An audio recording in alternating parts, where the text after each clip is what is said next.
CBS 2, we are committed to breaking the stigma around mental health.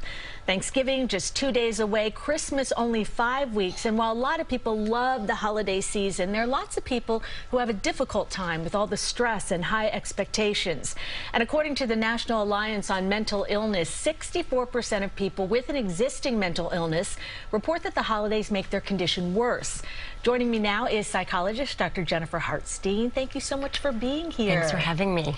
I really wanted to do this segment because so many people I know have recently lost loved ones. I mean, here at Channel 2, we lost Elise Finch, we lost Max Gomez, and this is just in the last few months. And you know, the holidays are going to be really tough for so many people.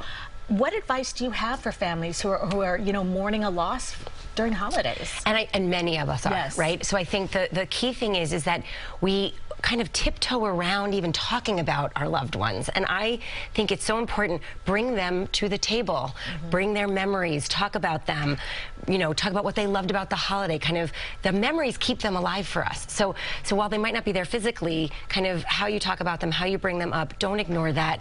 That can help many of us. I've heard about holiday blues, and then you've heard about holiday depression. So what is the difference? And also, what are some of the signs that you may be suffering from them? So the holiday blues are kind of what they sound like. They're shorter, they're less time, you know, they really kind of start around Thanksgiving and end kind of after the New Year, whereas depression is a longer term, drawn out thing. We know kind of more than 2 weeks. You have some symptoms, check with your doctor. And signs and symptoms that might be percolating for us are fatigue, irritability, wanting to sleep more, not having an appetite, any of those kinds of things. And so you want to kind of check it out, because the short term could turn into long-term problems. So we really want to be mindful of how we're feeling and check in with ourselves about that. And what can we do to lessen the stress during the holidays? Oh, there's always stress, right? This joyous time turns into this very stressful time. So there's a couple things to think about, right? What are you doing for your own self-care? Are you getting enough sleep? Are you watching how much alcohol and drugs you're using? Those are really important things to be thinking about. Are you saying no? Right? No is a full sentence. If you overextend, it adds to your stress, which leads to the importance of creating boundaries. What can you do? What can you commit to? Where do you need to back off? Where do you need to ask for help?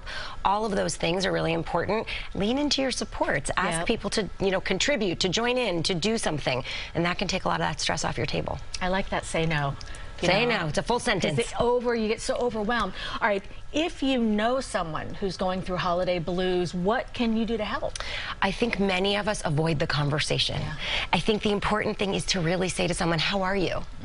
And listen for the answer, or to say, hey, you haven't seemed yourself. I'm just checking in. All good? You know, whatever those things are. And then listen to the answer, offer to help, encourage them to talk to someone. If they don't know who, start with their primary care physician. Oftentimes that's the first place to start. But if you're really worried about someone, don't sit on that. Reach out. We know connection is such an important protective factor, so start there. And I think it's good the person knows that you can see that they're hurting. It's validating to their experience. We need to do that. Dr. Jennifer Hartstein, thank you so much for all this great advice.